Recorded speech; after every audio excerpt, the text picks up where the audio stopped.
te las entregamos. Cárgalas tú, Señor, y danos la paz y el gozo.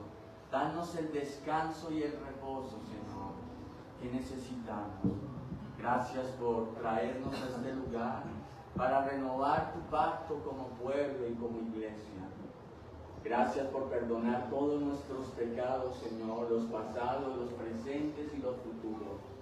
Gracias porque con tu sangre preciosa, esa sangre que derramaste en la cruz del Calvario, muriendo como el peor de los criminales, nos limpiaste de toda nuestra maldad, limpiaste nuestra conciencia de todas esas obras muertas, nos compraste para tu reino y ahora te pertenecemos, Señor. Doblemente te pertenecemos por creación, porque tú nos creaste, tú nos formaste, pero además te pertenecemos porque tú moriste por nosotros en la cruz. Tú nos compraste, nos rescataste, nos sacaste del reino de las tinieblas y nos trasladaste al reino de tu luz admirable. Gracias, mi Señor. De verdad queremos vivir para ti, sometiendo nuestras vidas a tu señorío, a tu reinado. Que tú seas nuestro gobernador, Señor. Que tú seas todo para nosotros.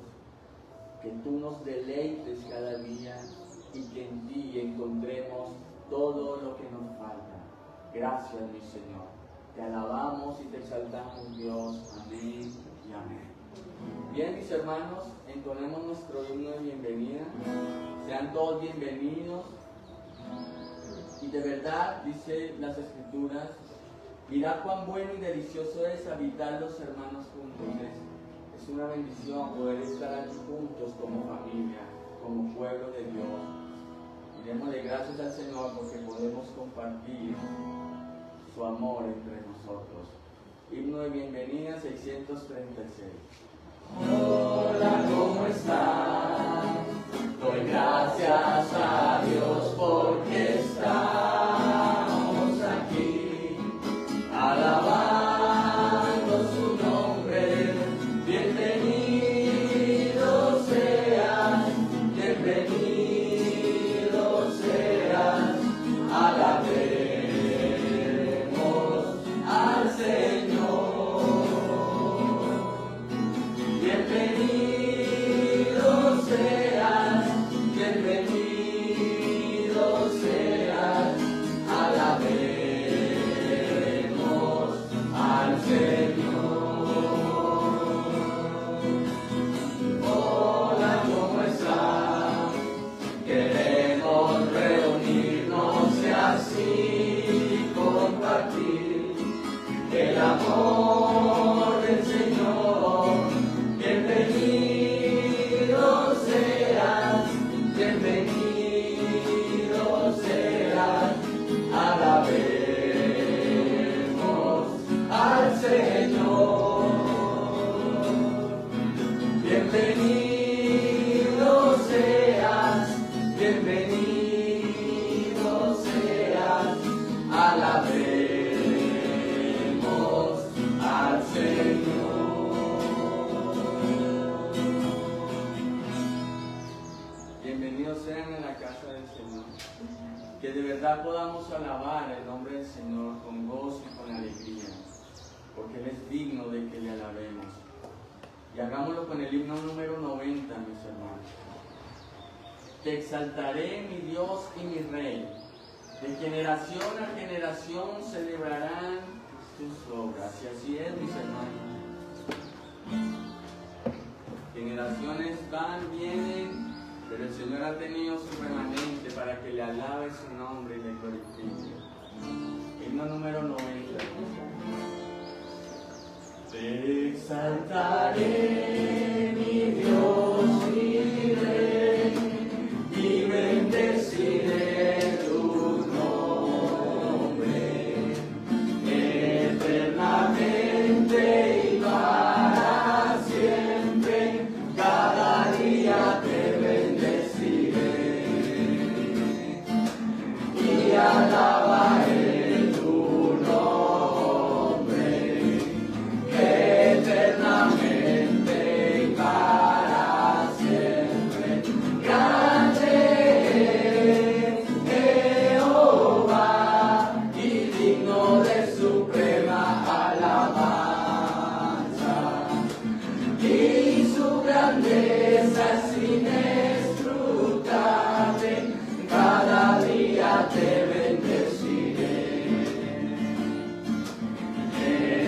generación a generación celebrará tus obras y anunciará tus poderosos hechos.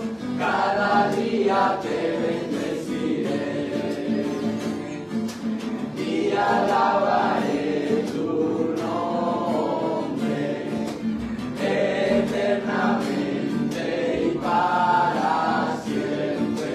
Grande es Jehová y digno de suprema alabanza, y su grandeza es inescrutable. Cada día te bendeciré, cada día te bendeciré, cada día te bendeciré.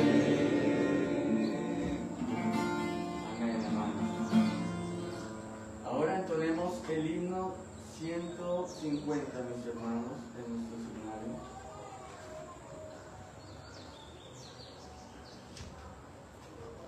Y Cristo es la peña de Oreb. Y bebían de la roca espiritual cuando el pueblo estaba en el desierto, y la roca era el Señor. Himno 150, Cristo es la peña de Oreb. Cristo es la Peña de Oreb que está brotando, agua de vida saludable para ti. Cristo es la peña de Oreb que está brotando, agua de vida saludable para ti. Ven a tomarla, que es más dulce que la miel, refresca el alma, refresca todo tu ser. Cristo es la peña de Oreb que está brotando, agua de vida saludable para ti. Cristo es el lirio del valle de las flores, Él es la rosa blanca y pura de Sarón. Cristo es la vida, el amor de los amores, Él es la eterna fuente de la salvación. Ven a buscarla en tu triste condición, refresca el alma, refresca todo tu ser. Cristo es el lirio del valle de las flores, Él es la rosa blanca y pura de Sarón. Amén. Ahora entonemos el himno 151. Cristo, nombre glorioso. Dice el salmista David en el Salmo 8, cuán grande y glorioso Dios es tu nombre. Exaltemos el nombre del Señor. Cristo, nombre glorioso, Salvador negro, precioso Señor, Emmanuel, Dios con nosotros.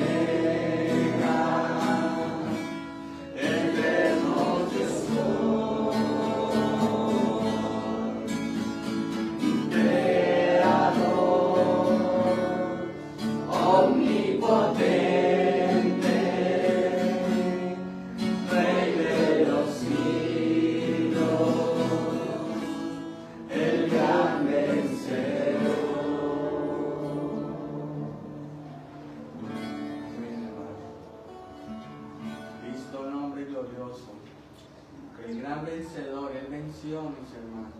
Tengamos confianza y tengamos esperanza, porque Él ha vencido.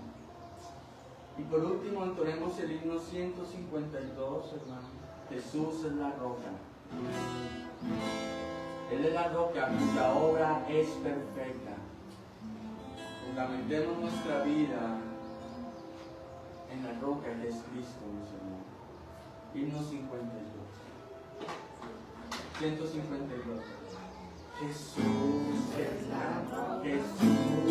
la roca de mi salvación. Él es quien me libra de condenación. Jesús es mi fuerte, mi gran protector. Yo sé que soy hijo de todo su amor. Yo sé que soy hijo de todo su amor. Jesús me defiende de negra traición. Él lava las manchas de mi corazón. Jesús me rescata del mundo falaz. Me lleva en su seno de paz. Me lleva en su seno de paz. Por eso en mis horas de negro dolor, yo busco el consuelo de mi Redentor. Venid sin por Cristo ser salvos queréis. Al lado de Cristo lugar hallaréis. Al lado de Cristo lugar hallaré. Su paz os ofrece, su paz se nos da. Aquel que le busca ser salvo podrá.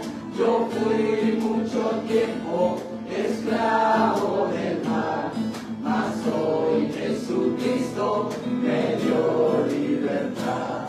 Mas hoy Jesucristo me dio libertad. Jesús es la fuente de la redención. Él sana las llagas de mi corazón. Él sana al leproso, al ciego la luz. Por eso confío tan solo en Jesús. Por eso confío tan solo en Jesús. Amén. La invitación del Evangelio es a confiar en el Señor. Es a depender de Cristo, mis hermanos. Es ver la gloria de Jesús.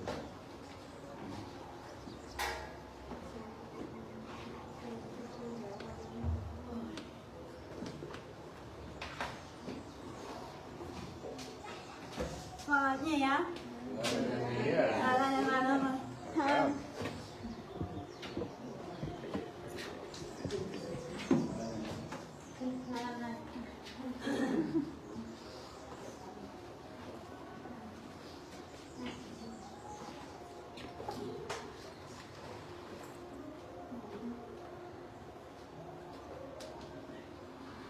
Bueno, vamos a leer el Nuevo Testamento, el Antiguo Testamento, Génesis 3.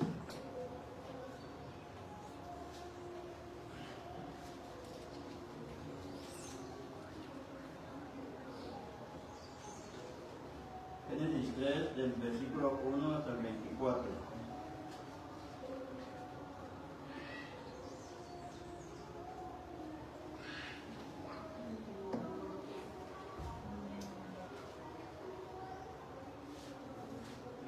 Tiene como título La desobediencia del hombre.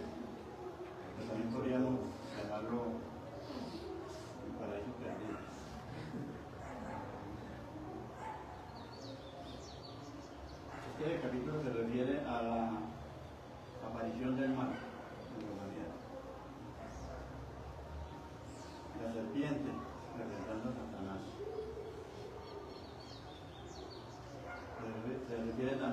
la aparición del pecado cometido por el hombre voluntariamente. El primer pecado cometido por el hombre voluntariamente y sus terribles consecuencias.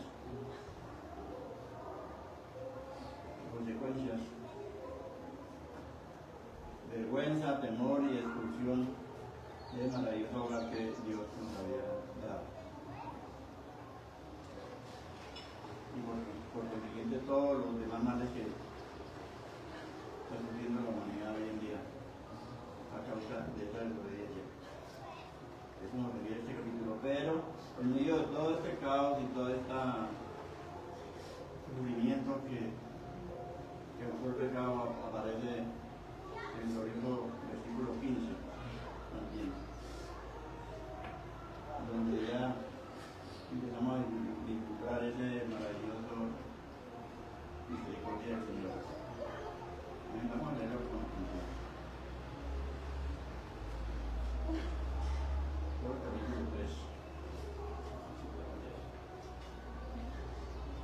Dice, pero la serpiente era astuta, más que todos los animales del campo que Jehová Dios había hecho, la cual dijo a la mujer, con que Dios os ha dicho, no comáis de todo árbol del huerto. Y la mujer respondió a la serpiente, del fruto de los árboles del huerto podemos comer, pero del fruto del árbol que está en medio del huerto, dijo Dios, no comeréis de él ni le tocaréis, para que no muráis.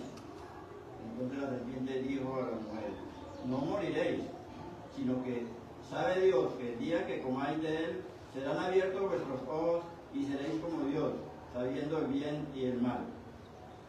Y vio la mujer que el árbol era bueno para comer y que era agradable a los ojos, y árbol codiciable para alcanzar la sabiduría.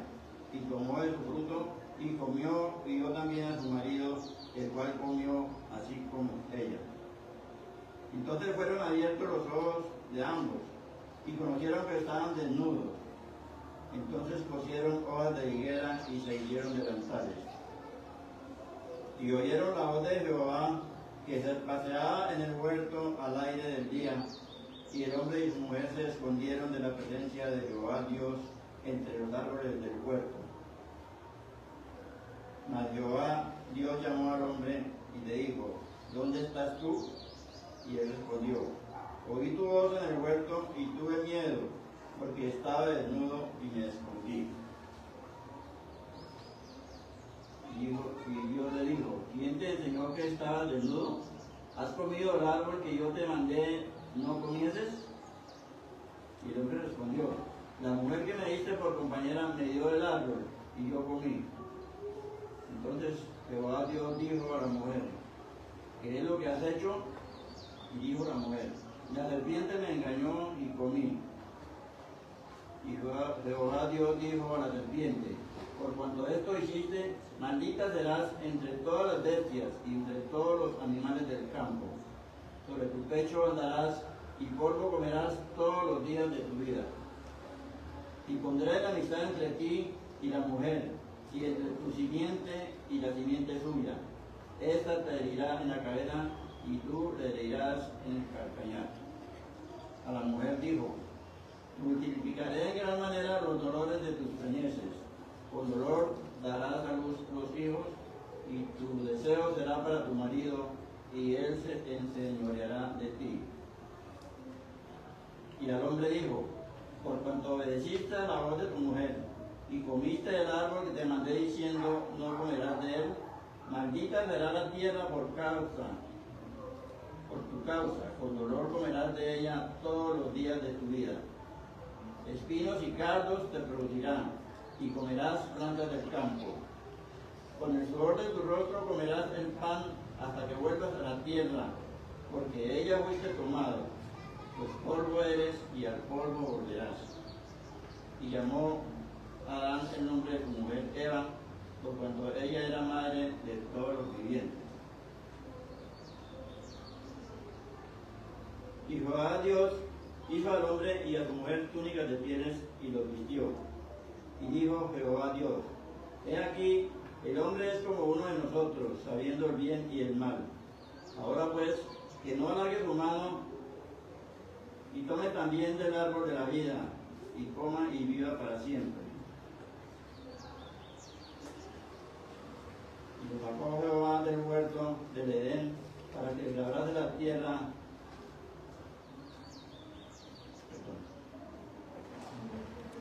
De que fue tomado. Echó pues fuera al hombre y puso al oriente del Edén, del huerto del Edén, querubines y una espada encendida que se revolvía por todos lados para guardar el camino del árbol de la vida.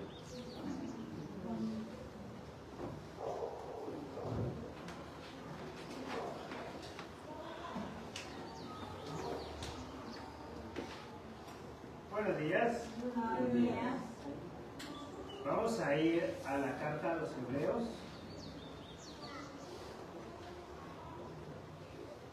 Y hoy vamos a concluir el capítulo 13 y con él toda la carta.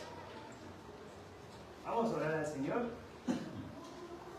Amado Dios, te damos gracias, Señor. En el nombre de Cristo te pedimos, Dios, que tú nos ayudes, que nos ayudes en nuestras vidas, que nos ayudes a entender tu palabra, a comprenderla, a ponerla por obra, Señor. Que no se quede solo en un conocimiento teórico y teológico, sino que lo podamos llevar a la práctica en nuestras vidas. Guíanos, Señor, al pastor y a mí, para que podamos enseñar tu palabra con claridad y con fidelidad al texto, Señor. Te lo pedimos, Padre Santo, en el glorioso nombre de Cristo. Amén. Yo debo confesarles que cuando comencé en este mundo de la Reforma y el pastor me hablaba de la teología del pacto y de cómo era transversal a toda la Escritura, la verdad no entendía ni media palabra. Yo le decía que sí, pero no entendía nada. Y a lo largo del camino fui comprendiendo un poco de qué se trataba todo este tema de la teología del pacto. Sin embargo, había mucha confusión. Pero cuando me senté a estudiarla, primero para enseñarla aquí y luego para enseñarla con los hombres, pude entender que en realidad el pastor no exageraba cuando me decía que para entender las Escrituras es necesario comprender el pacto. Porque el pacto es transversal a todo el Evangelio. De hecho, a partir de hoy me he propuesto, desde este púlpito, no referirme al Antiguo y Nuevo Testamento de esa forma, sino al Antiguo y Nuevo Pacto. Porque en realidad el Antiguo Testamento es el Antiguo Pacto y el Nuevo Testamento es el Nuevo Pacto. De hecho, la palabra griega usada para testamento y pacto, de la cual nosotros tomamos la traducción Antiguo y Nuevo Testamento, se designaba para referirse al testamento del difunto, pero también al pacto. La traducción, quizás por influencia, podemos decirlo, de los anabautistas, y en este nuevo tiempo, toda aquella doctrina neopentecostal que se ha olvidado del pacto, le ha llamado a la división de las Escrituras Antiguo y Nuevo Testamento, pero no es un testamento, es Antiguo y Nuevo Pacto. Por eso, a partir de hoy que concluimos Hebreos 13, concluimos Hebreos, pero comenzamos un estudio nuevo, el pacto en el Nuevo Testamento. Y el primer texto que vamos a tomar es Hebreos 13, versículo 20. Y el Dios de paz, que resucitó de los muertos a nuestro Señor Jesucristo, el gran pastor de las ovejas, por la sangre del pacto eterno, os haga aptos en toda obra buena, para que hagáis su voluntad, haciendo Él en vosotros lo que es agradable delante de Él, por Jesucristo, al cual sea la gloria por los siglos de los siglos. Amén. Os ruego, hermanos, que soportéis la palabra de exhortación, pues os he escrito brevemente. Sabed que está en libertad nuestro hermano Timoteo, con el cual si viniere pronto iré a veros. Saludados a todos vuestros pastores y a todos los santos. Los de Italia os saludan. La gracia sea con todos vosotros. Amén. El pastor ha estado invitando, exaltando, exhortando a la iglesia, exaltando a Cristo y exhortando a la iglesia a que por favor no vuelvan al judaísmo. Y ese fue el tema principal de toda la carta a los hebreos. Esa era la intención. No vuelvan al judaísmo. Por eso en los primeros 4 capítulos exalta a Cristo por encima de todo, por encima de los ángeles, por encima del día de reposo, por encima de Moisés, porque Moisés era un tipo de Cristo en el Antiguo Testamento, pero Cristo es superior a Moisés. Y del capítulo 4 en adelante se exalta a Cristo como el real sumo sacerdote que nosotros necesitamos, por lo cual ya no es necesario el sacerdocio levítico. Y de los capítulos 10 al 11 nos está exhortando nuevamente a la fe y a imitar la fe de los antiguos. Y nos recuerda que la sangre de los sacrificios era solo un símbolo de la sangre de Cristo. Porque la sangre de Cristo hizo lo que el sacrificio no podía hacer: limpiar para siempre nuestros pecados y limpiar nuestra conciencia también de pecado. Eso está en el capítulo 10, versículo 1. Y en el 11 vimos los ejemplos de todos los héroes de la fe. Y ya para concluir en este capítulo 13, comenzó a resumir un poco todas estas ideas. Y nos venía diciendo desde hace unos domingos: si ustedes son creyentes, por favor deben estar dispuestos, al igual que Cristo, a salir del judaísmo y a soportar el vituperio, la persecución, los insultos, todo lo que estaban viviendo estas personas, por amor de Cristo.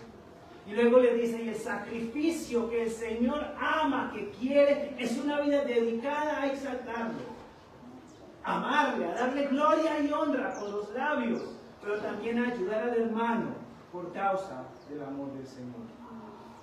Y hoy cierra con una oración para todos sus lectores, a quienes ya les ha exhortado de forma breve, dice la palabra. Brevemente los ha exhortado. Llevamos 1 año y medio estudiando la carta a los hebreos, pero era una exhortación muy breve la de este pastor. Y dice: el Dios de paz. Este es otro atributo del Señor. El Dios de paz. Es el único que hace realmente la paz. En este mundo tenemos premios Nobel de paz. En Colombia hay uno. Y tenemos muchos que han dicho que van a hacer la paz y que son los pacificadores, con lo cual mienten y engañan a todo el mundo. Pero el único que lleva el atributo de ser en realidad el Dios de paz, ese es Dios de las Escrituras. Aquel Dios tan bueno. Acabamos de leer en Génesis 3 la caída del hombre. El hombre faltó al pacto, porque el Señor hizo un pacto con el hombre cuando le dijo a Adán: de todo árbol puedes comer, pero del árbol que está en medio de él no comerás, porque el día que de él comieres, ciertamente morirás. Ese es un pacto entre Dios y Adán. Adán en representación de toda la humanidad. Ese es el primer pacto que vemos nosotros en las Escrituras. ¿Cuál fue la respuesta de Adán y del hombre? Incumplió el pacto. Como Adán incumplió el pacto, era necesario un segundo Adán, Cristo, quien iba a cumplir el pacto. ¿Ven por qué el pacto es transversal para entender todas las Escrituras? Por faltar al pacto, hoy en día nosotros tenemos que luchar con el pecado. Pero tenemos a Cristo, a quien el Señor designó para reconciliarnos con Dios. Entonces, el Dios de paz que fue ofendido en el Edén, en Génesis 3, ese mismo Dios de paz que no tenía nada que perder, se dignó a hacer un nuevo pacto con nosotros, a salvar a aquellos que Él había escogido desde antes de que el mundo fuera, para que sean salvos, para tener un pueblo que le glorifique, que le honre, que le dé gloria. Entonces el Señor, este Dios de paz, ideó una fórmula para salvar al hombre. Ese es el pacto. Y el primero de estos pactos de gracia que vemos nosotros en las Escrituras es el pacto de Dios con Abraham. Y el Señor prometió a Abraham dos cosas: hijo y tierra. Una simiente en la que serían benditas todas las naciones, la cual, dice Pablo en Gálatas, es Cristo. Y una tierra prometida, la cual nos dice Apocalipsis 22, ha de descender del cielo como una esposa ataviada para que nosotros habitemos en ella por la eternidad. Antiguo y nuevo pacto. Y luego el Señor hizo un pacto con Moisés, un pacto en el que le dice al pueblo: ustedes yo ya los rescaté, Éxodo 19, a ustedes ya los rescaté, los traje hasta aquí, al monte Sinaí, y aquí hago yo mi pacto con ustedes para que ustedes vivan delante de mí como yo quiero que vivan. Y ahí nos dio la ley moral y la ley ritual, los 10 mandamientos y toda la ley ritual. Y en esa ley ritual el Señor estableció cuál era la forma en que el hombre iba a reconciliarse con Dios. Y entendimos por Hebreos que todo eso era un símbolo y un signo que estaba hablando de Cristo, el nuevo pacto. Y luego el Señor hizo un pacto con David y le dijo a David: David, de tu descendencia ha de venir uno que me va a hacer rey sobre Israel y sobre Judá. Judíos y gentiles, Israel y Judá, los que permanecieron fieles, los que se desviaron. Y esto es importante porque cuando el Señor hace el nuevo pacto, dice: voy a tomar a Israel y a Judá y los voy a hacer un solo pueblo, judíos y gentiles. Y ese rey será por generaciones, por la eternidad. Y entendemos que a Cristo lo llamaban como el Hijo de David. Era Cristo el Rey prometido a David. Nuevo pacto. Y luego el Señor establece un nuevo pacto con su pueblo. A través de los profetas les dice: vendrá un tiempo en el que haré un nuevo pacto y ya nadie le va a decir a su hermano: cree en el Señor. Y la ley ya no va a estar escrita en piedra, sino en sus corazones. Y serán mi pueblo y yo voy a ser a ustedes por Dios. Y ese nuevo pacto se desarrolla en todo el Nuevo Testamento.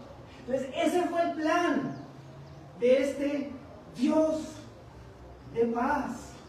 Hermoso. Todo el pacto, toda la Escritura la acabamos de resumir. Todos los libros de la Escritura se entienden a través del pacto. Génesis, los pactos.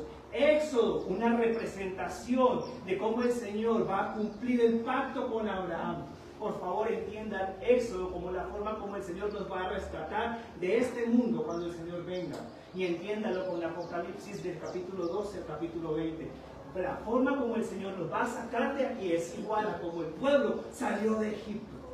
Las 7 copas de la ira y las 7 plagas del pueblo de Egipto son lo mismo. Nuevo pacto, un solo pacto. Y luego los históricos que nos cuentan cómo el pueblo falló al pacto, pero cómo el Señor les hizo bien por causa del pacto. Y luego vinieron los profetas. Y luego vino Cristo. Ahí entendemos toda la Escritura, todo el plan de Dios a través del pacto. Entonces, este es el Dios de paz. Me gusta cómo traduce este texto la Biblia textual. Ella dice, Hebreos 13:20, leo de la Biblia textual: y el Dios de paz, el cual, en virtud de la sangre del pacto eterno, levantó de entre los muertos a nuestro Señor Jesús. La sangre del pacto eterno es la sangre de Cristo, que fue derramada para cumplir los pactos que acabamos de mejorar. Cristo, el Cordero del pacto con Moisés. Cristo, el Hijo prometido a Abraham y el Hijo prometido a David. Cristo, en el cual nosotros, o por medio de quien nosotros tenemos acceso a todas las promesas del nuevo y del antiguo pacto. En virtud de la sangre del pacto eterno, levantó de entre los muertos a nuestro Señor Jesús. Porque la resurrección de Cristo nos dice que el sacrificio fue aceptado. Acuérdense que si el sacerdote no salía del lugar santísimo, el sacrificio no había sido aceptado. Cristo, como sumo sacerdote, entró al lugar santísimo y salió, resucitó. Por eso dice Pablo que si Cristo no hubiera resucitado, entonces vana es nuestra fe. La resurrección de Cristo nos dice que el pacto está vigente y que gracias a la sangre del pacto, hoy nosotros tenemos esperanza de redención en Cristo. En virtud de la sangre del pacto eterno, leo de la Biblia textual, levantó de entre los muertos a nuestro Señor Jesús, el gran pastor de las ovejas. Juan 15, yo soy el buen pastor y conozco mis ovejas. Juan 10, yo soy el buen pastor. El gran pastor de las ovejas, versículo 21, os perfeccione en todo lo bueno para que hagáis su voluntad, haciendo en nosotros lo que es agradable delante de Él, por medio de Jesús, el Mesías, a quien sea la gloria por los siglos. Amén. Porque ese mismo Dios de paz no solo ideó el pacto, está trabajando en nosotros para que nosotros podamos hacer lo que es bueno delante de Él, en nombre de Jesús. Porque el Padre y el Hijo enviaron el Espíritu Santo sobre nosotros. Y el Espíritu Santo, que es el Espíritu de Dios, actúa en nosotros. De tal manera que nuestra fe ni siquiera viene de nosotros mismos, sino que es un don de Dios que se desarrolla en nosotros a través de la influencia del Espíritu Santo y por medio de la predicación del Evangelio. El Señor ha hecho toda la obra de salvación. Os perfeccione en todo lo bueno para que hagáis su voluntad, haciendo en nosotros lo que es agradable delante de Él, por medio de Jesús el Mesías, a quien sea la gloria por los siglos. Amén. Os ruego, hermanos, que soportéis esta palabra, porque os he escrito brevemente. Y luego concluye hablándonos de que si Timoteo es liberado, él desearía ir pronto a verlos. Que el Señor nos ayude entonces a poder darle gloria y honra, a poder entender las Escrituras en virtud de la sangre del pacto que fue derramada por nosotros. Que el Señor nos ayude. Amén.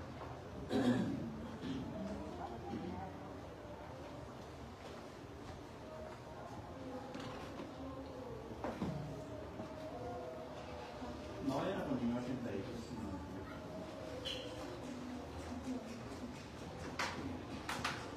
Vamos a leer la palabra del Señor, esta vez en 2 de Corintios, capítulo 3.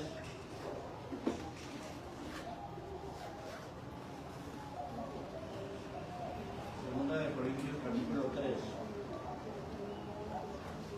Del versículo 18 hasta el versículo 6 del capítulo 4.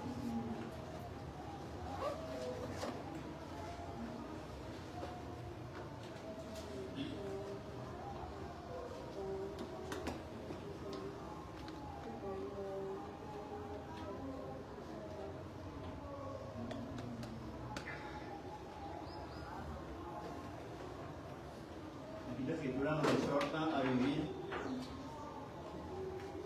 de acuerdo a la voluntad del Señor, despojándonos de toda mala conciencia. Nos invita a vivir una vida que revele al Señor.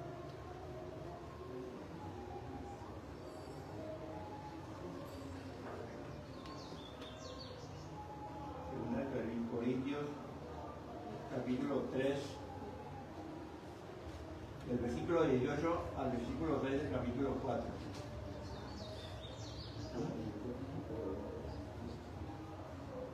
Dice así la palabra del Señor.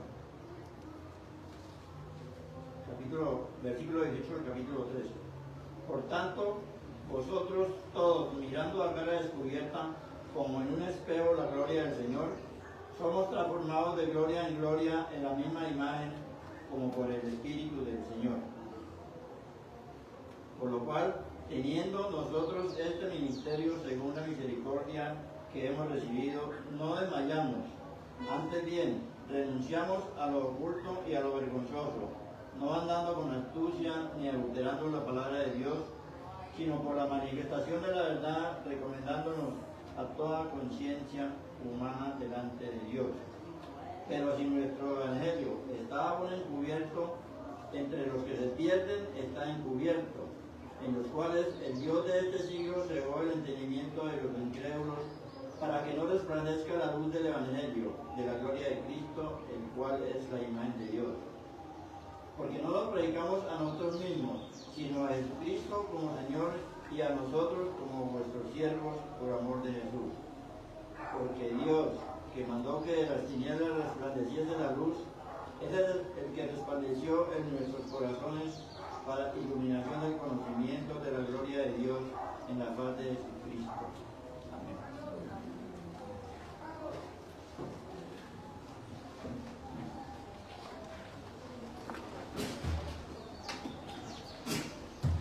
Amén, mis hermanos, vamos a tener nuestro tiempo de ofrenda, vamos a traer de lo que el Señor nos haya dado. Con gozo y con alegría, mis hermanos, para que el Evangelio sea extendido, mis hermanos, para poder ayudar a otros hermanos que tengan necesidad. Entonces, mis hermanos, con esa motivación vamos a hacerlo. Y mientras entonamos el himno, podemos pasar a depositar nuestras ofrendas. Venimos a dar gracias, Dios, por todas tus bondades. Eres el mismo hasta hoy, siempre permaneces fiel, nos das fuerzas para seguir, luchando con valor y fe. Todo es tuyo y de lo que nos das, con gratitud venimos ante ti. Gracias, Padre, por tu amor, por las cosas que nos das. Recibe esta ofrenda en gratitud, pues de lo que nos das te damos todo. Gracias, Padre, por tu amor, por las cosas que nos das. Recibe esta ofrenda en gratitud, pues de lo que nos das te damos hoy. Señor, muchas gracias por esta hermosa oportunidad que nos das de venir a sembrar en tu obra, Señor. Te pedimos, Señor, que tú multipliques estos dineros, Padre, para que podamos, Señor, invertirlos en tu iglesia.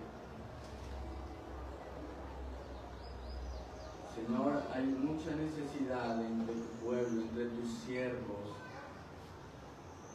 Muévenos, Señor, a dar más para que nosotros podamos dar más y más, Señor. Gracias por sostener a tu iglesia. Gracias por esta iglesia local, Señor, porque no nos ha faltado el pan, Señor, el alimento. Gracias por sostenerla y por cuidarla, Señor. Gracias porque tú nos provees, Señor, para que tu evangelio siga siendo proclamado, Señor. Para que tu verdad siga siendo anunciada entre nosotros. Muchas gracias, mi amor. Danos a nosotros la sabiduría, el temor para poder administrar estos recursos como deben ser, para realmente invertirlos en tu obra, Señor.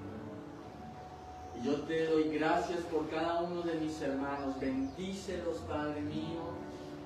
Dales más, abre las ventanas de los cielos y que tu bendición sea derramada sobre cada uno de ellos hasta que sobra uno. Dales más para que ellos puedan compartir más y puedan dar más y más, Señor. Bendice sus trabajos, sus negocios, Señor. Prospérale. Que todo lo que sus manos toquen, Señor, prosperen y florezca para que tú te lleves la gloria y la honra, Señor. Para que tú seas exaltado, mi amado Dios. Gracias por tanta bondad, Señor, por tanta misericordia. Por darnos a nosotros primero para que nosotros después vengamos adelante. Muchas gracias, Señor. Te alabamos. Amén. Bien, vamos a tener nuestro tiempo de catecismo.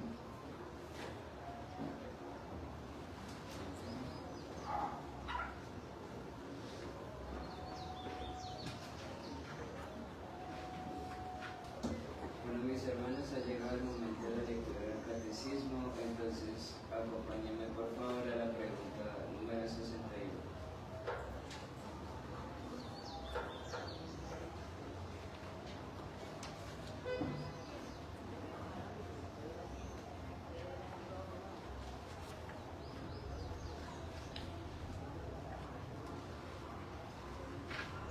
Dice así la pregunta: ¿por qué afirmas ser justo solo por la fe? No porque agrade a Dios por la dignidad de mi fe, sino porque solo la satisfacción, justicia y santidad de Cristo son mi propia justicia delante de Dios, y que yo no puedo cumplir de otro modo que por la fe. Acompáñenme por favor a 1 Corintios, capítulo 1, versículo 30.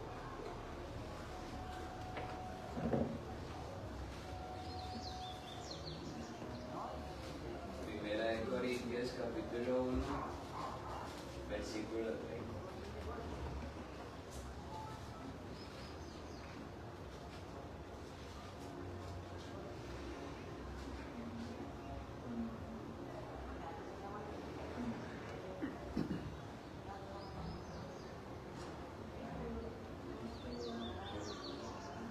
Dice así la palabra del Señor: mas Por Él estáis vosotros en Cristo Jesús, el cual nos ha sido hecho por Dios sabiduría, justificación, santificación y redención.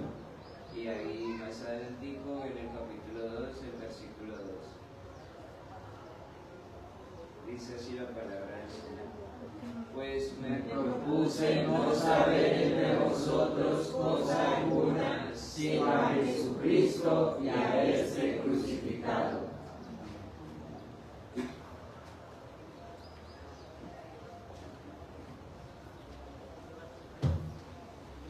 Mis hermanos, nuestra justificación, o sea, que Dios nos acepte delante de Él, es un asunto de la gracia divina.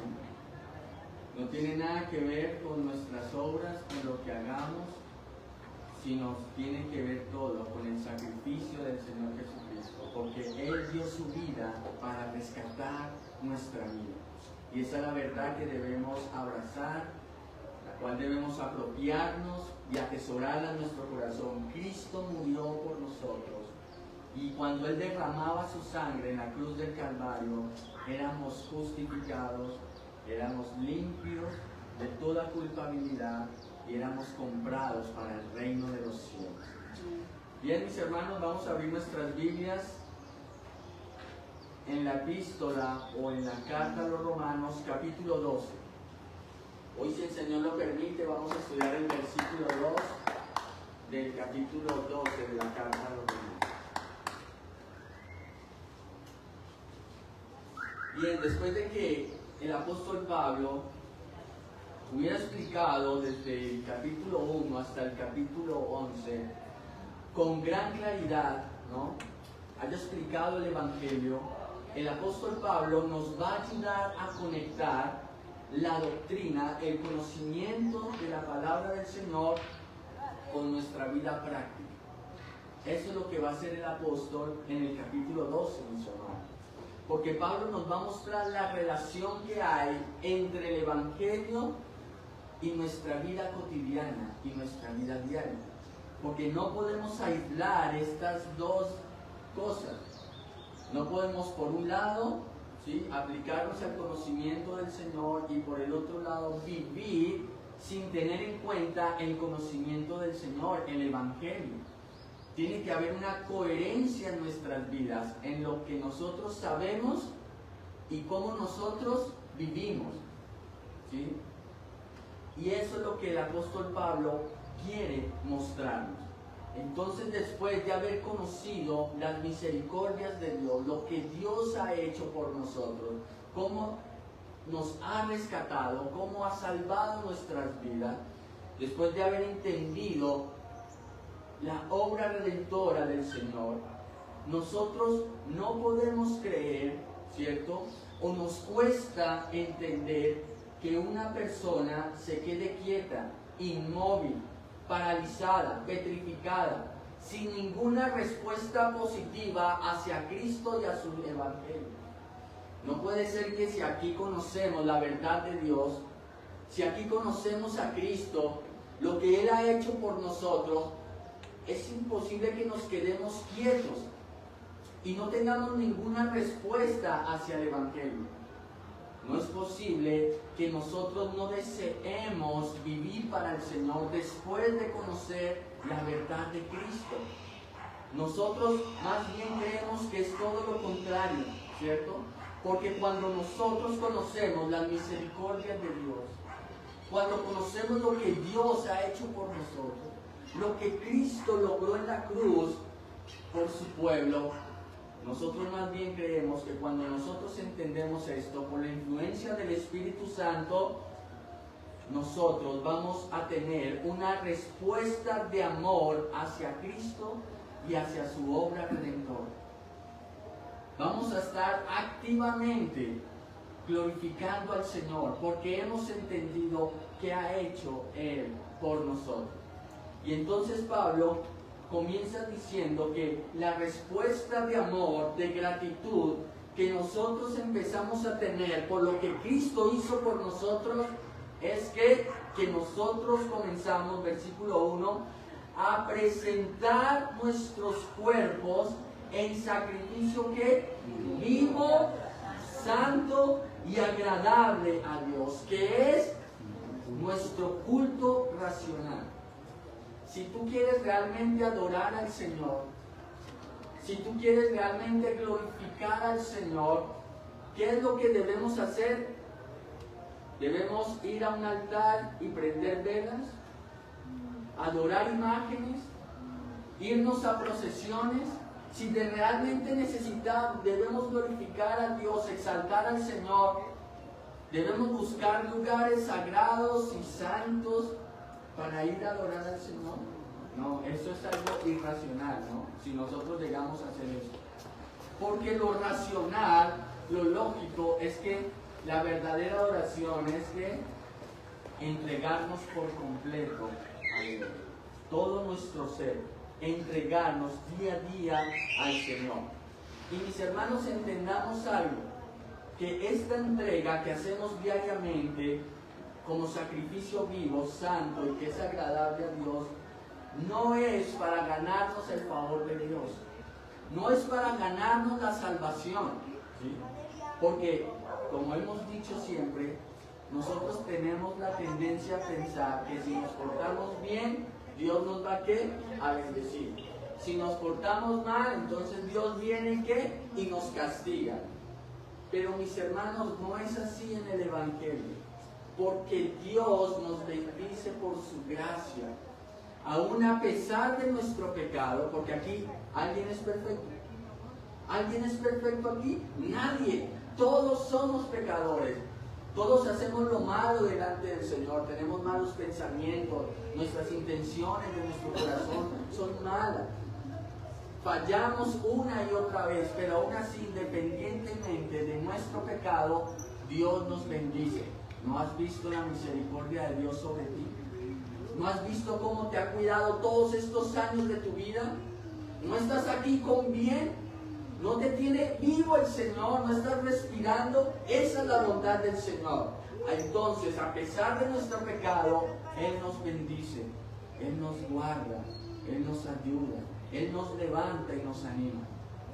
Entonces, esta entrega que hacemos diariamente, este sacrificio vivo, santo y agradable al Señor, no es para ganarnos la salvación, no es para ganar el favor de Dios, sino que es, mis hermanos, una respuesta de amor hacia Cristo.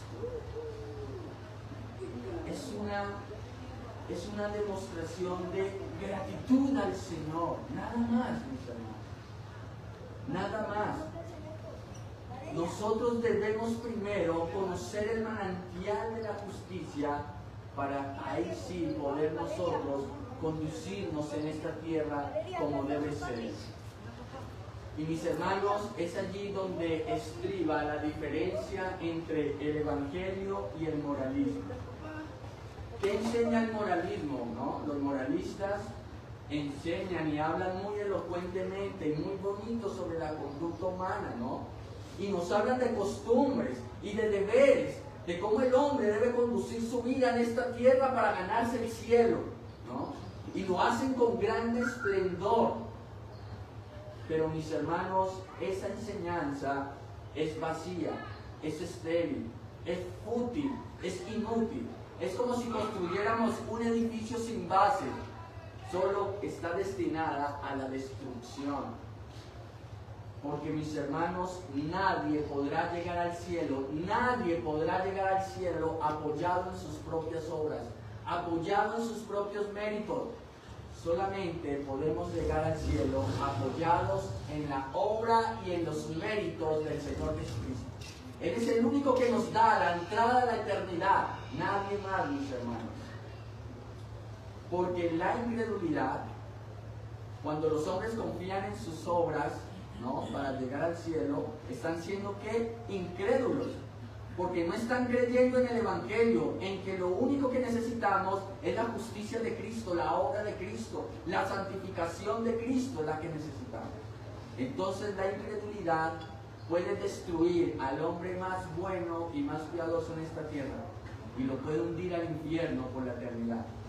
Pero mis hermanos, la fe, la gracia pueden salvar al hombre más perverso y más pecador de este mundo y llevarlo al cielo para estar con el Señor por siempre.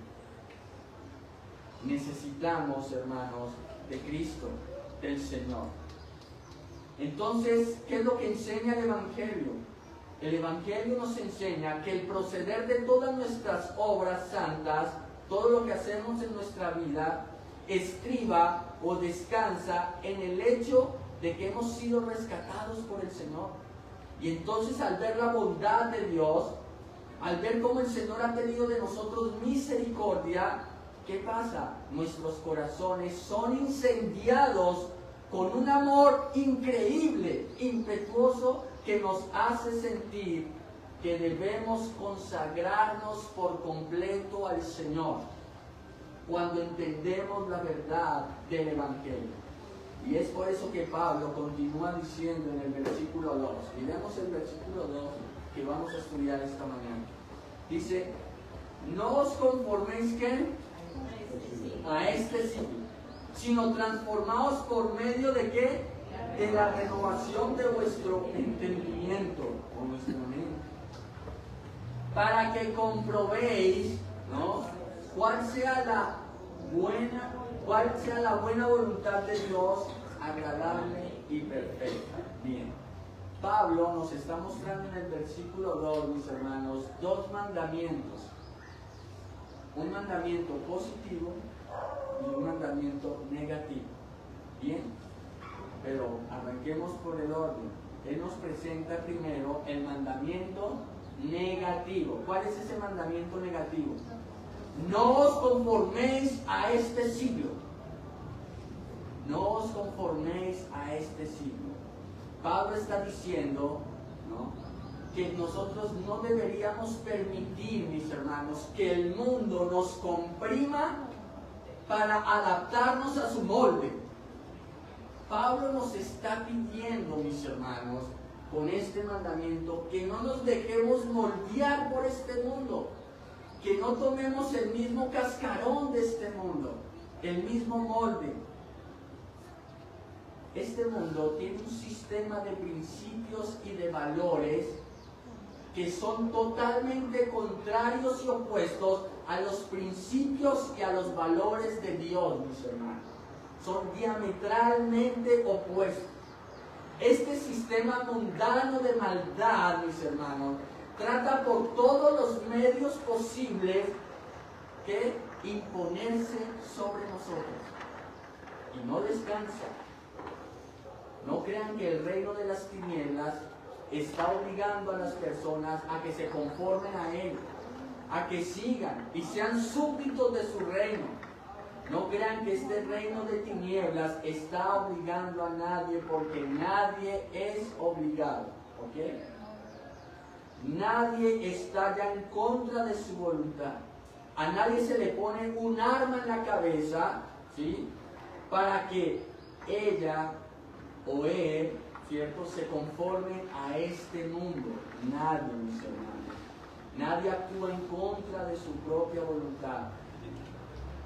Todos están sometidos a la corriente de este mundo de una manera voluntaria, porque quieren y corren apresuradamente a conformarse a este mundo cruel y perverso. Todo es voluntario. Entonces, ¿pueden ver lo increíble que es el trabajo del mundo y de Satanás? ¿Pueden ver cómo trabajan las personas para moldearlos a este mundo y a esta corriente perversa de maldad? Ahí los tienen. El trabajo de este sistema diabólico es persistente, prolongado, consistente, sistemático y es muy sutil. Es muy sutil, hermano. Porque no les muestra el fin a donde van a ir. ¿Saben cuál es el fin de los que siguen este mundo? La corriente de este mundo es la destrucción eterna. Es el infierno, es ser aplastados por la ira de Dios, por la eternidad, bajo su ira. Pero Él no les muestra eso, ¿cierto? Porque donde les mostrara el fin, ¿qué pasaría? La gente se asustaría. ¿Y qué diría? Yo no quiero ir allá, ¿cierto? No quiero que Dios me condene por la eternidad. Entonces voy a escapar de esto y más bien voy a ir a abrazar al que me puede llevar al cielo y a la eternidad, que es Cristo. Pero mis hermanos, el trabajo perverso de Satanás y de este mundo es muy sutil, porque a la gente le pone colores dorados y piensan que el fin es muy fructífero y por eso los tiene ahí. Pero mis hermanos, este sistema diabólico desprecia infinitamente la gloria de Dios, desprecia infinitamente el valor de Cristo, lo desprecia, lo odia, lo aborrece, mis hermanos.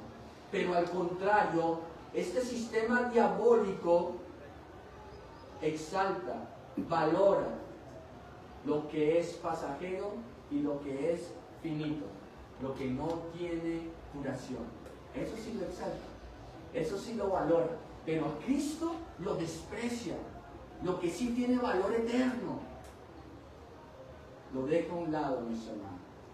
Lo fútil, lo vacío, lo estéril, lo vano, lo intrascendental, este mundo lo valora y lo exalta. Pero lo que es eterno, lo que va a durar para siempre, que es Cristo y su gloria, ¿qué hace este mundo? Lo desprecia, le da la espalda, lo aborrece y sigue su camino. Mis hermanos, déjenme decirte que este engaño no es de este siglo, no es de esta década, ¿Saben cuándo empezó este engaño? ¿Saben cuándo empezó este engaño? Génesis, desde el comienzo, mis hermanos. Vámonos a Génesis 3, no perdamos Romanos. Mis hermanos, este engaño para despreciar al Señor, para abandonar a Dios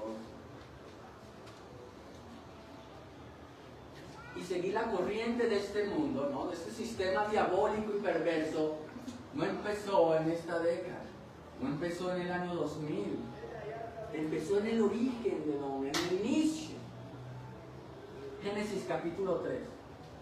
Dice así, pero la serpiente, versículo 1, pero la serpiente era astuta. Satanás se valió de la serpiente, ¿no? Para llegar al hombre. Y dice las Escrituras que era más astuta que todos los animales del campo que Jehová había hecho. La cual dijo a la mujer, entonces empezó a interactuar ¿con quién? Con él. ¿Sí? Recuerden que la cabeza, el guardián del Edén, ¿quién era? Era Adán, el hombre, era la cabeza, el representante. Y fíjense lo astuto que es Satanás. ¿Por qué no va directamente a Adán? ¿No? Él sabía cuál era el lado flaco del asunto, para entrar y destruir y dañar todo. ¿Y el lado flaco era quién? Eva, era la mujer. Él entendía que Eva tenía un poder grande sobre Adán también y lo podía convencer. Quizás Adán, si se hubiera presentado a Adán hubiera presentado batalla, quizás. Pero entró por Eva. ¿Y qué pasa? Le dijo a la mujer, ¿qué le dijo a la mujer? Con que Dios os ha dicho, no comáis de todo árbol del huerto. Miren la pregunta, ¿no? Siempre Satanás nos va a poner a qué? A dudar, ¿no? A pensar. Entonces, cuando el pecado está frente a nosotros, siempre empezamos ¿qué? A racionalizar el pecado, a pensar, pero como que no es tan malo, ¿no? Y empezamos a ver como bondades al pecado, ¿no? Y empezamos como a verlo distinto, ya no como tan malo ni tan dañino, sino que empezamos a verle como el lado agradable, ¿no? Y mira lo que dice Eva, versículo 2. Y la mujer respondió a la serpiente, del fruto de los árboles del huerto podemos comer. No está así la prohibición. Porque es que mire que Satanás exageró el asunto, ¿no? Con que Dios ha dicho, no comáis de todo árbol del huerto. ¿Dios dijo eso? ¿Dios dijo eso? No. Dios les dijo, coman de todos los árboles del huerto, menos de uno, del que está en medio del huerto. El árbol de la ciencia, del bien y del mal. De ese no coman. Pero si ves Satanás como empieza a distorsionar todo de una manera muy sutil, ¿sí? Dios dijo que no comieran de ningún árbol. ¿Sí? Es para ponernos ahí a temblar, ¿no? Y la mujer le respondió bien, ¿no? No, de todos los frutos de los árboles nosotros podemos comer. Y dice en el versículo 3, pero del fruto del árbol que está en medio del huerto, ¿qué? Dijo Dios, no comeréis de él ni le tocaréis para que no muráis. ¿Ustedes creen que a Satanás le bastó esta respuesta? Él dijo, bueno, que sí, ya entendí, bueno, chao, Eva, hasta luego. No. ¿Por qué, mis hermanos? Porque este sistema diabólico de este mundo es persistente. Él no se cansa, mis hermanos. Él está ahí como una gotera, machacando hasta que abre un hueco. Porque lo que quiere es llevarnos a la perdición, hermano.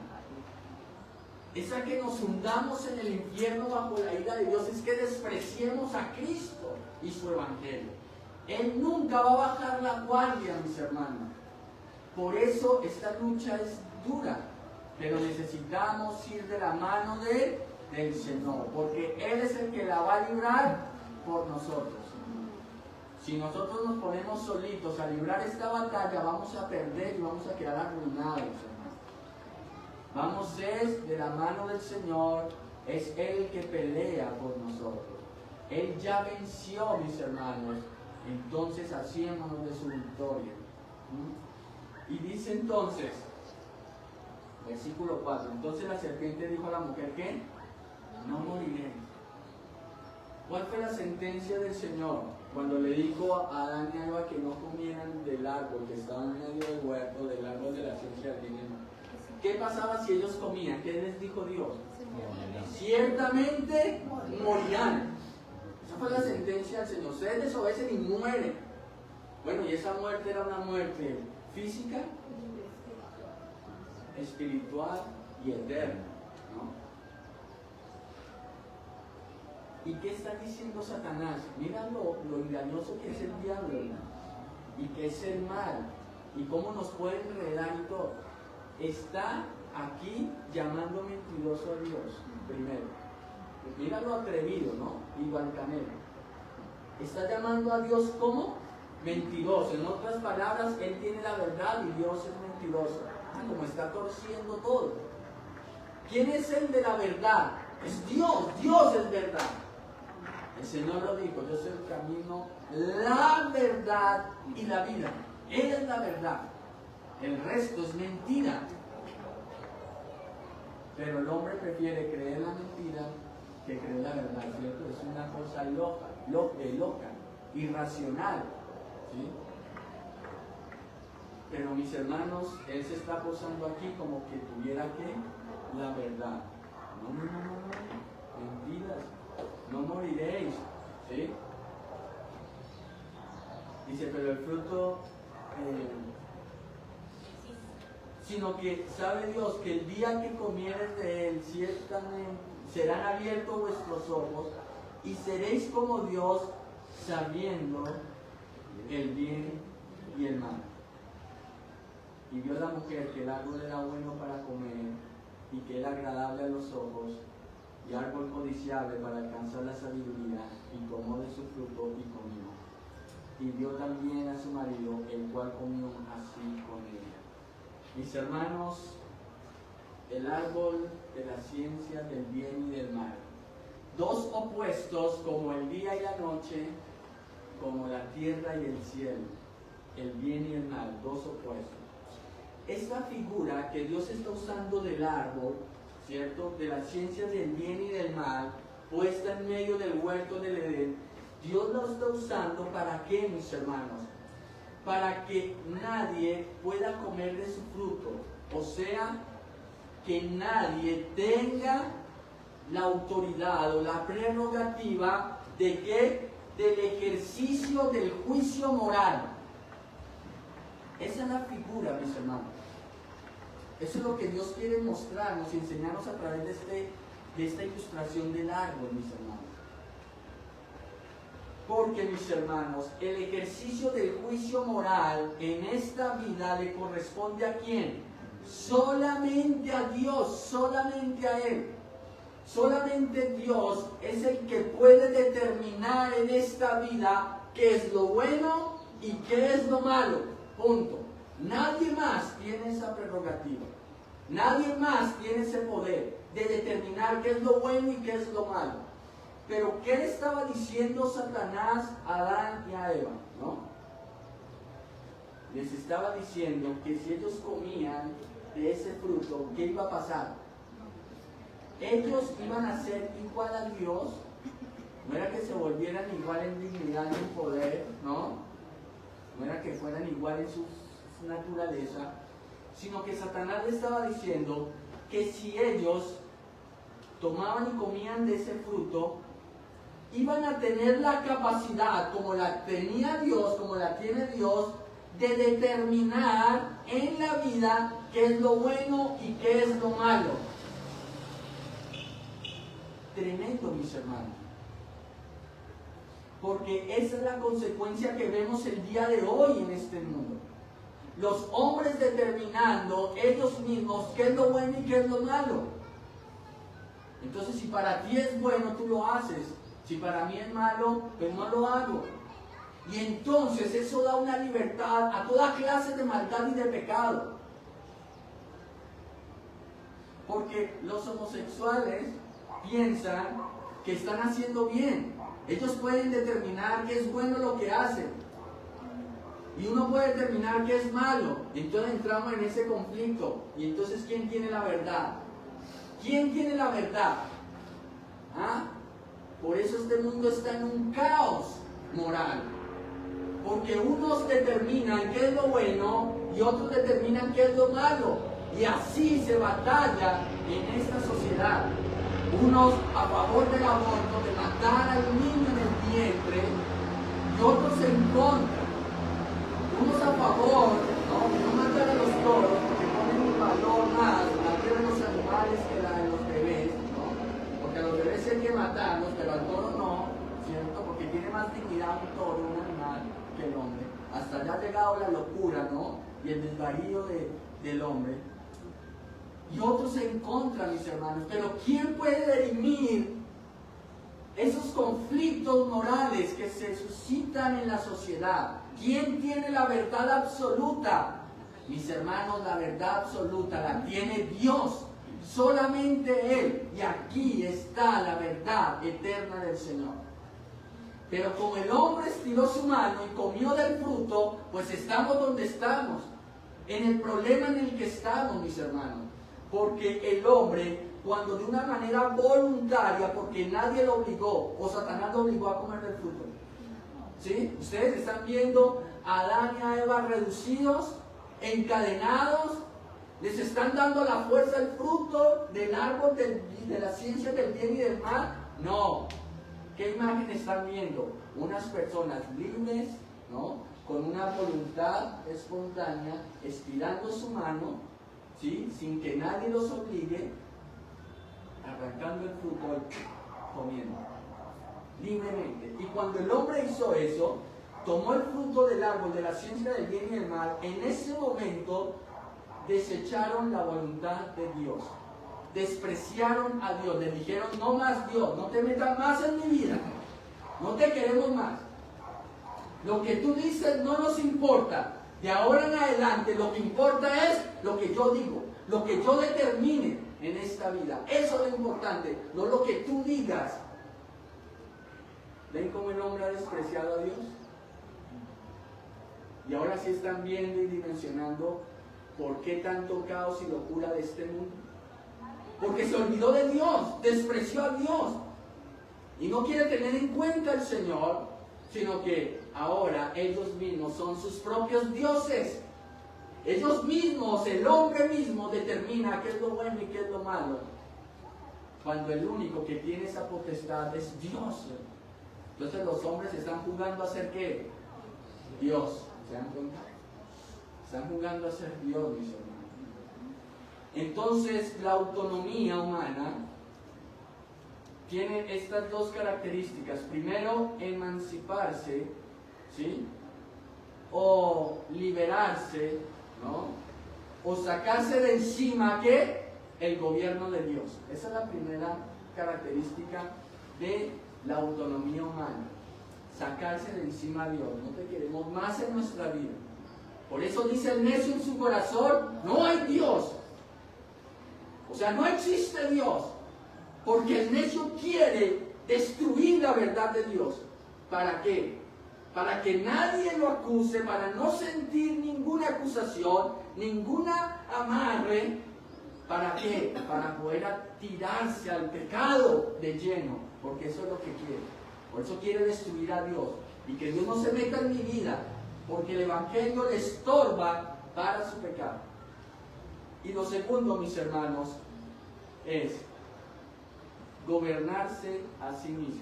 Entonces, la primera característica, emanciparse del gobierno de Dios. Y la segunda característica, él mismo se gobierna.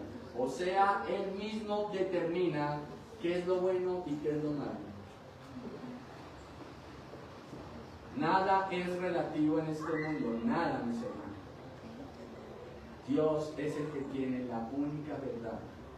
¿Y cómo vamos a conocer eso? Viniendo a las Escrituras, hermano, y conociendo la verdad de Dios. Ese es el gran engaño, mis hermanos, del reino diabólico. Hacerle creer a los hombres que ¿qué? Que son libres. cuando en realidad el hombre está siendo esclavo a su pecado. No hay libertad. Les hace creer que son autosuficientes, que pueden en esta vida determinar por ellos mismos qué es lo bueno y qué es lo malo, pero todo es un engaño, todo es una ilusión, mis hermanos.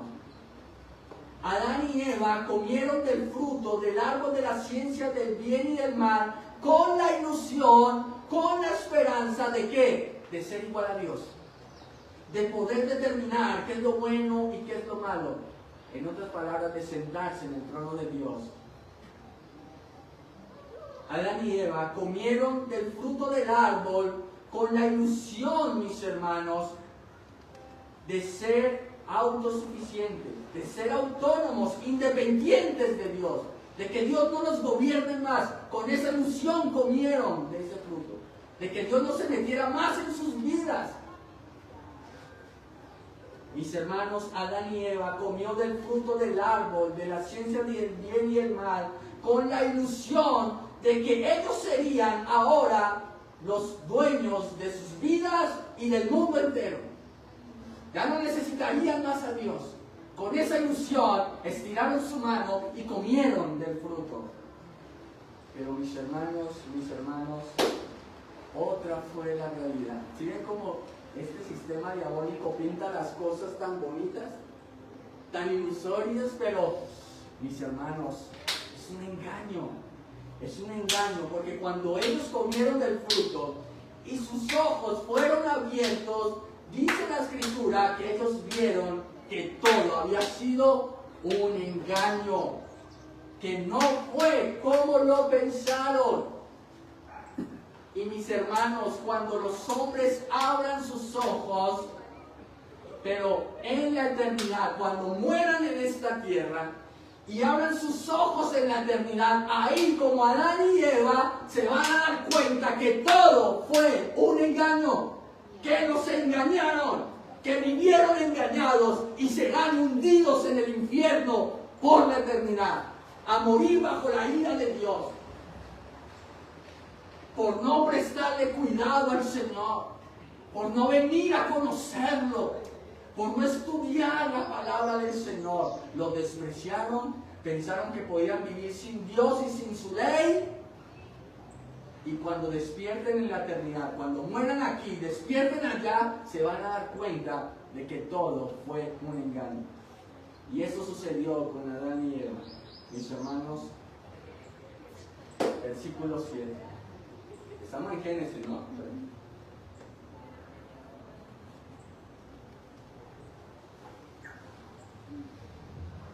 Génesis capítulo 3, versículo 7. Entonces, ¿qué? Ellos comieron con ilusión el fruto, ¿no? Pero cuando vieron el mordisco, ¿qué pasó? Fueron abiertos sus ojos, los ojos de ambos. ¿Y qué? Y conocieron que estaban desnudos. Entonces cosieron hojas de higueras y ¿qué? Y se hicieron delantales. ¡Oh, mis hermanos! Se dieron cuenta de la realidad. No era como pensaban. Esa ilusión, ¿qué pasó? ¡Pah! Se quebró. Se destruyó, mis hermanos. La desnudez en las Escrituras sugieren lo siguiente. Primero, debilidad. Segundo, necesidad.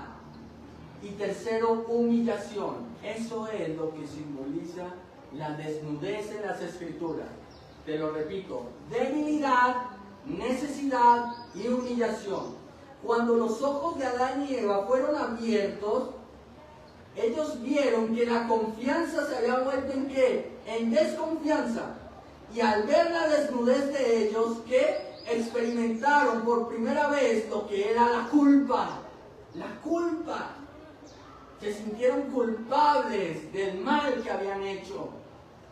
Mis hermanos, y no hay nada peor que la culpa. La culpa arruina al ser humano. Ese sentimiento de ¿por qué lo hice? ¿Y por que alguien ha tenido ese sentimiento alguna vez en su vida, eso lo arruina a uno, no lo deja vivir. Y es tanto así que lo puede llevar al suicidio, porque la culpa es insoportable en el alma. Pues mis hermanos, esa culpa va a estar en la eternidad. Cuando los hombres se levanten de sus tumbas y vean al Señor venir en gloria, mis hermanos, esa culpa de ¿por qué no viví para Él? ¿Por qué mientras yo estaba vivo, con fuerzas, con energía, por qué yo no me dediqué por completo al Señor? ¿Por qué no me entregué completamente todo mi ser en sacrificio vivo, santo y agradable al Señor? ¿Por qué no lo hice? Mis hermanos, eso no los va a dejar dormir nunca en el infierno. Van a estar martirizados por la eternidad. Ese es el gusano que nunca muere. Van a estar allí, mis hermanos. Sintieron culpa al ver su desnudez. Entonces, lo que ellos creyeron que podía pasar, que era ¿qué? Ser igual a Dios. ¿Qué pasó? Nunca pasó eso.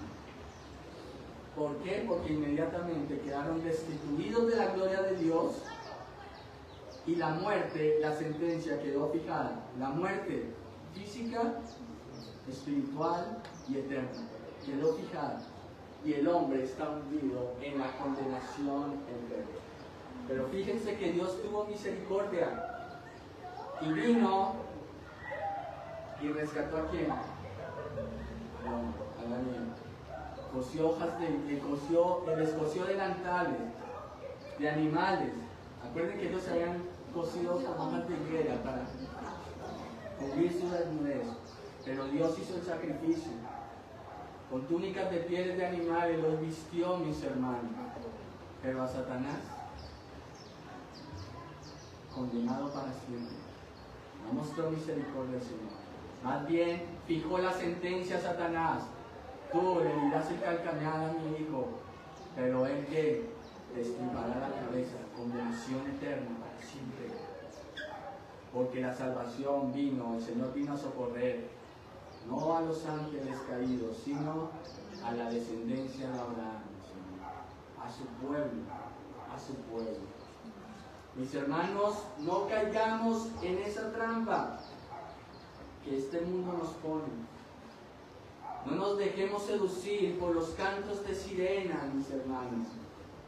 Más bien atémonos firmemente como Ulises al mástil del barco, para no escuchar, mis hermanos, y no ser atrapados por los cantos dulces del mundo, sino que estemos ahí firmes para que podamos llegar a casa, mis hermanos, en paz y con gozo.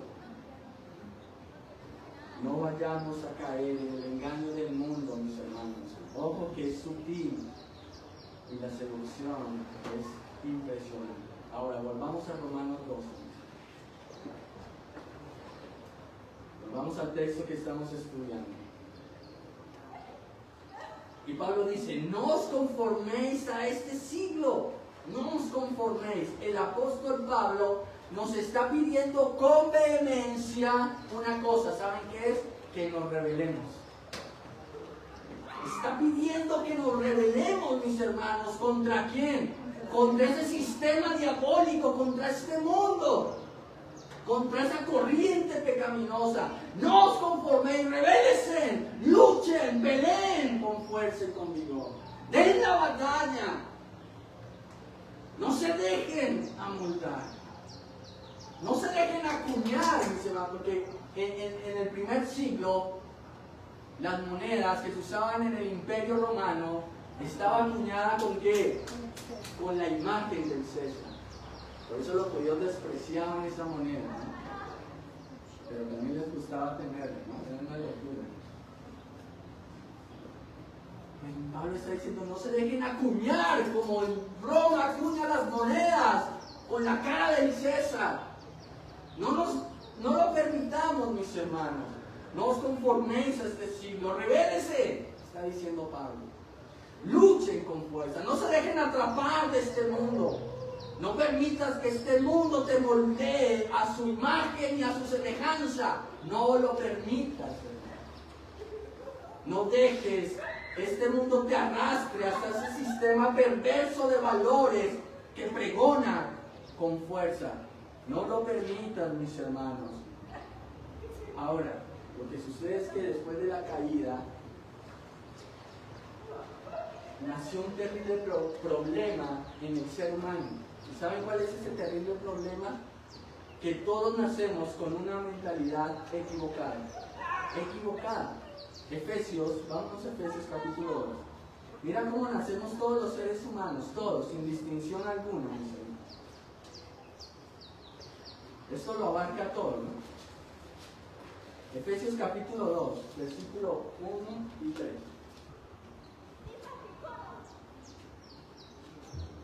¿Ya estamos ahí? Dice así la escritura del Señor. Y Él, ¿quién? El Señor Jesucristo, ¿no? Y Él os dio vida a vosotros cuando, ¿qué? Estabais muertos en vuestros delitos y pecados. ¿Cómo estábamos, mis hermanos? Muertos en delitos y pecados. ¿Cómo está esta humanidad, hermanos? Muertos en delitos y pecados, en su maldad, en los cuales anduvisteis en otro tiempo, siguiendo ¿qué? La corriente de este mundo, conforme al príncipe de la potestad del aire, el espíritu que ahora opera en los hijos de desobediencia.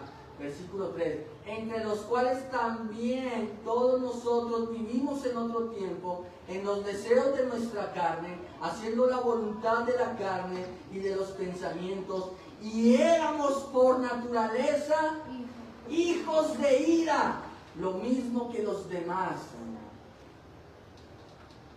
Mis hermanos, no necesitamos ver ese espectáculo de hombres endemoniados, echando babasa y revolcándose.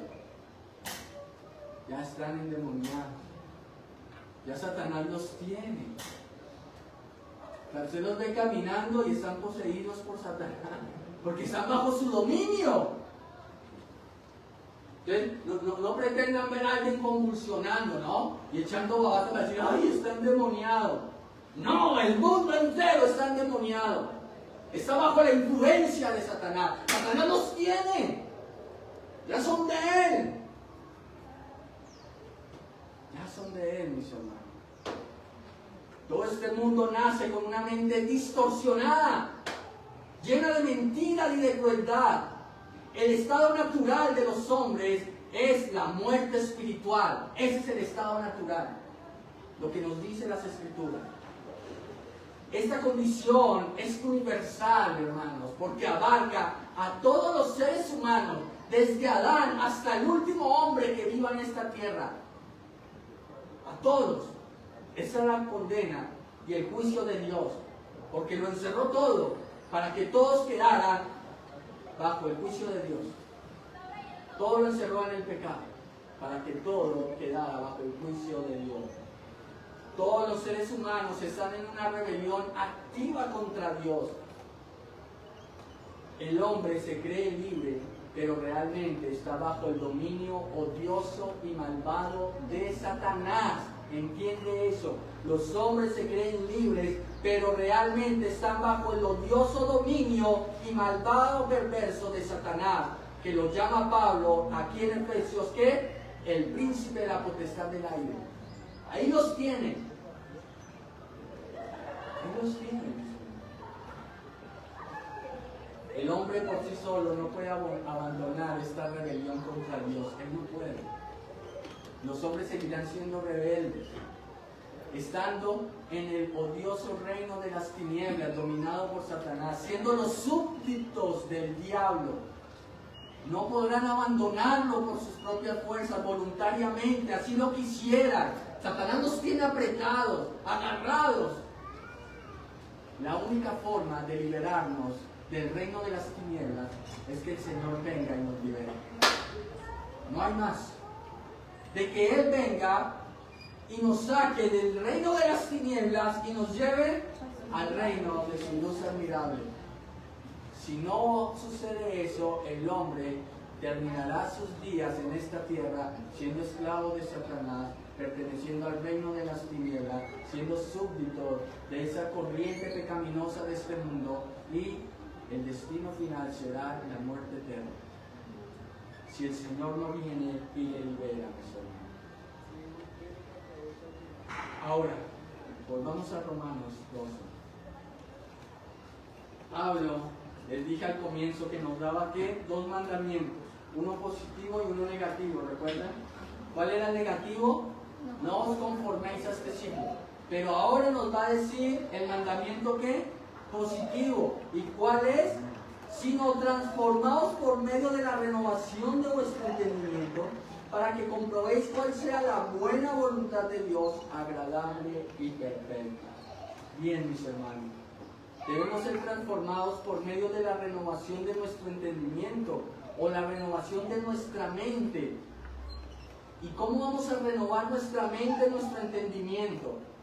¿Será que nosotros necesitamos ir a tener conocimiento y conocimiento para renovar nuestra mente? Debemos ir a la filosofía, a la psicología, a cualquier otra rama de las ciencias y del saber para renovar nuestra mente. ¿De eso nos está hablando Pablo? No. ¿Cómo vamos a renovar nuestra mente? Recuerden que la palabra transformar es igual a la palabra metamorfosis. Debemos cambiar, mutar. Mis hermanos, la forma correcta de renovar nuestra mente y nuestro entendimiento es con la palabra del Señor, con el Evangelio. No necesitamos de otro conocimiento, sino de la palabra del Señor. Yo les he dicho muchas veces aquí, mis hermanos, que lo que conquiste tu mente es lo que va a dominar toda tu vida. Si este mundo te conquista, si Satanás te conquista y tú crees las mentiras de la corriente de este mundo, de este reino perverso y malo de las tinieblas, mis hermanos, toda tu vida va a ser dominada por eso. Pero ¿qué pasa si el Evangelio conquista nuestra mente? Si conquista aquí en el Evangelio, si estamos entendiendo el Evangelio, si venimos todos los días a conocer al Señor más y más, ¿qué va a pasar, mis hermanos? ¿Qué va a pasar? Pues que vamos a ser transformados, mis hermanos. El Señor es el que nos va a conquistar y vamos a vivir para Él, mis hermanos. Mis hermanos, lo que adoremos, eso es a lo que nos vamos a parecer. Lo que adoremos, a eso es lo que nos vamos a parecer. ¿Qué dice el Salmo 115? Salmo 115, versículo 2.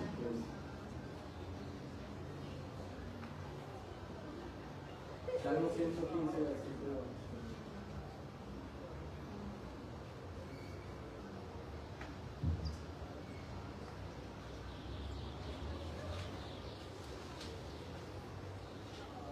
¿Ya estamos ahí?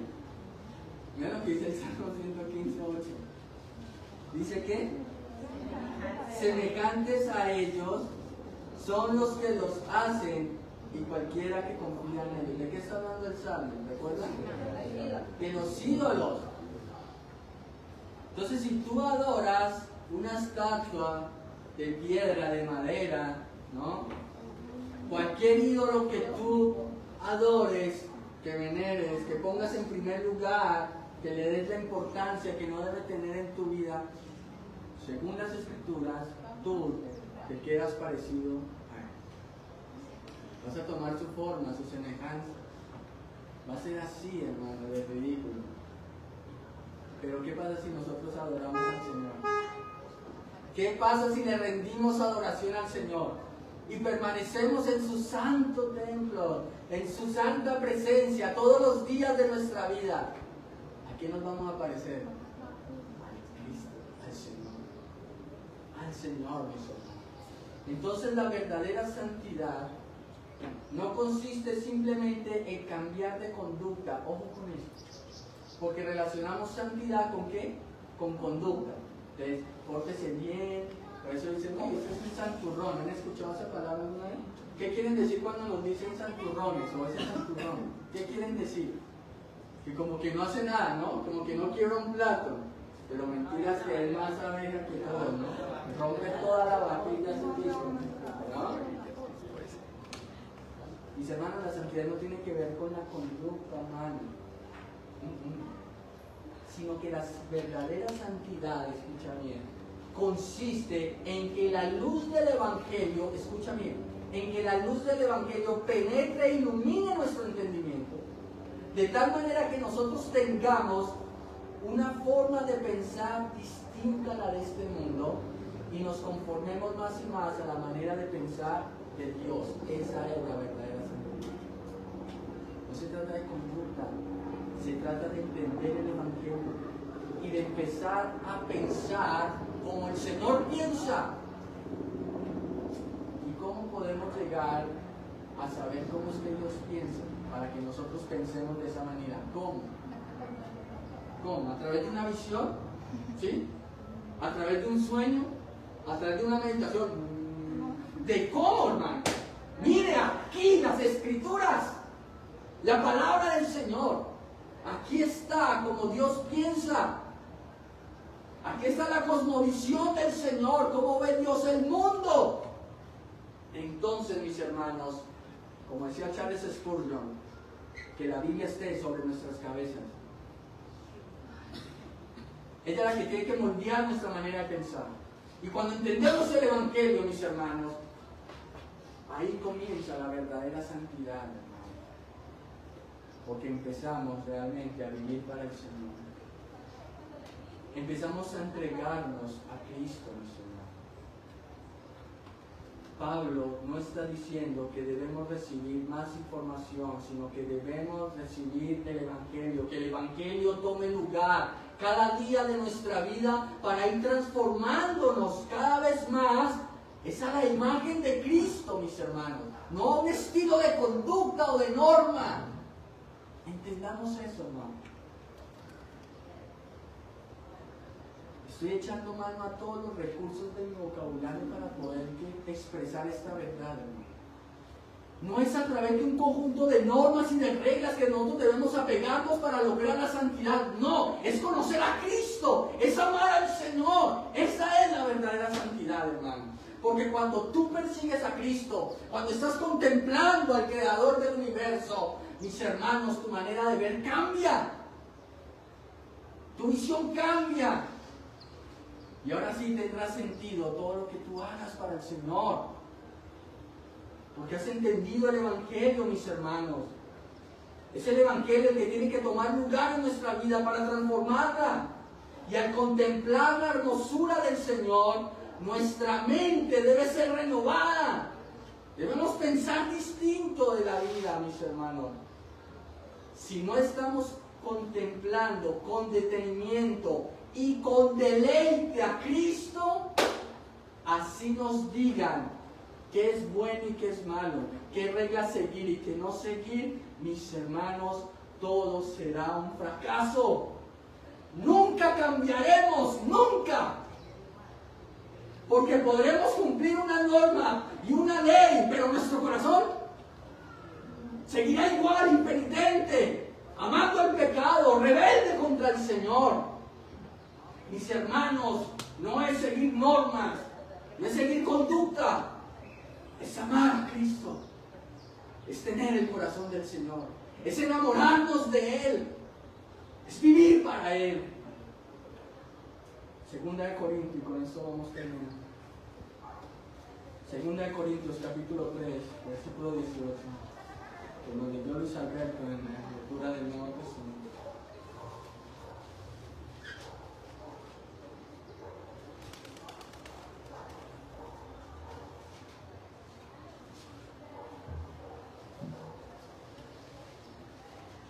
¿Ya estamos ahí?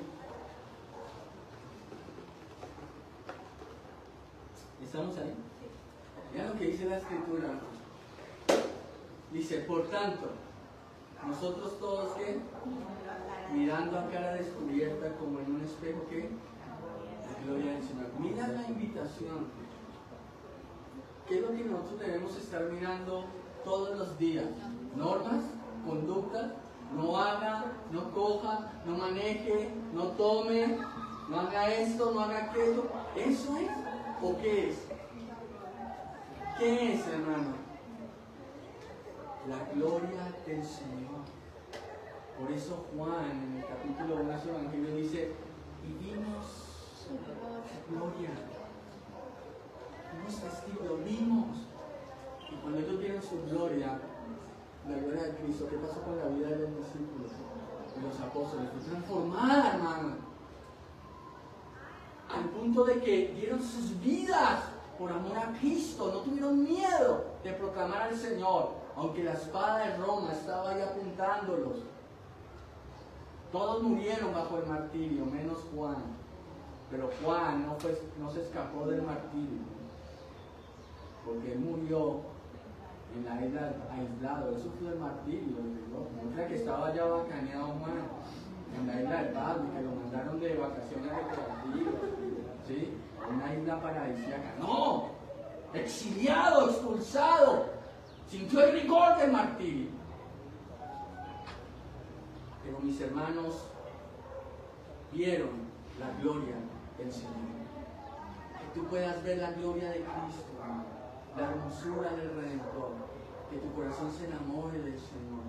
Y sigue diciendo, entonces cuando vemos como en un espejo la gloria del Señor, ¿qué pasa? ¿Qué pasa? Dice Pablo, ¿somos qué? Transformados de gloria en gloria en la misma imagen. ¿Se dan cuenta que les dije el Salmo? Nosotros nos vamos a convertir en lo mismo que adoramos. Si tú adoras este mundo, pues así te vas a convertir. Pero si adoras a Cristo, ¿cómo te vas a convertir? ¿Ah? Dice, somos transformados de gloria en gloria en la misma imagen como por el Espíritu del Señor. Y sigue diciendo, porque no nos predicamos, versículo 5, a nosotros mismos, sino a Jesucristo como Señor, y a nosotros como vuestros siervos por amor de Jesús. Porque versículo 6, porque Dios que mandó de las tinieblas, ¿dónde estábamos nosotros? En el reino de las tinieblas, en la oscuridad, en el desespero, en la angustia, en la tribulación, bajo el dominio de Satanás, poseídos por su reino diabólico. Pero ¿qué pasó? Porque Dios mandó que de las tinieblas que resplandeciera la luz. El Evangelio, Cristo mismo, la luz, Él era la luz de los hombres, mis hermanos. Es el que ¿qué? Resplandeció en nuestros corazones para iluminación del conocimiento de la gloria de Dios. ¿En qué? En la faz o en la cara del Señor Jesucristo. Conocimos la verdad, mis hermanos. Pablo está diciéndonos aquí, mis hermanos, si ustedes ven, si sus Biblias tienen concordancia, el versículo 6 nos lleva a ¿dónde? A Génesis. Porque a Génesis 1. ¿Qué habla Génesis 1? De la creación. La creación. ¿Por qué nos está mandando allá? Porque el mismo poder con que Dios creó este universo, y imagínate, tremendo poder con que desplegar el Señor. O para ustedes es algo sencillo crear este vasto universo con galaxias, planetas, estrellas, este mundo y más mundos y más mundos y más mundos. ¿Se imaginan el poder que desplegó Dios para crear todo esto? Pues ese mismo poder Dios desplegó para salvarnos a nosotros. Y para que nosotros viéramos la gloria de Dios en dónde? En la cara, en la faz del Señor Jesucristo. Por eso, mis hermanos, la verdadera iglesia, ¿sabes qué? Va a adorar es a Cristo. Pilas con esos lo que solo te hablan de Dios, de Dios, de Dios, de Dios, cuidado. O pilas con eso que solo el Espíritu Santo, es Cristo. Porque vamos a ver la gloria de Dios ¿en dónde? Es en Cristo, mis hermanos. La verdadera iglesia exalta al Señor. Porque el Padre y el Espíritu Santo convinieron en la eternidad pasada que la gloria y la exaltación iba a ser ¿para quién? Para Cristo. Y ellos se vaciaron, toda la deidad se vació ¿en quién? En Cristo Jesús, hermano. Por eso en la eternidad vamos a ver a la Trinidad, al Padre, al Hijo y al Espíritu Santo. ¿Saben dónde los vamos a ver? En la persona del Señor Jesucristo. Es en Cristo, Señor. Entonces, cuando la mente es transformada por el Evangelio, comenzamos a comprender y a comprobar, como dice Pablo en Romanos 12, que la voluntad de Dios, que lo que Dios ha dicho es que es bueno, es agradable y es perfecto. ¿Cuál es la voluntad de Dios, hermano? ¿Cuál es la voluntad de Dios? ¿Dónde está la voluntad de Dios? ¿Cómo sabes tú la voluntad de Dios? ¿A través de un sueño?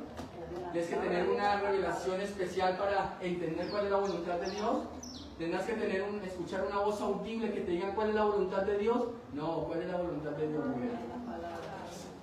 Esta es la voluntad de Dios. Entonces, cuando la conocemos, empezamos a ver que es agradable, que es buena y que es perfecta. En otras palabras, mis hermanos, comenzamos a comprobar y a estar de acuerdo con el Señor.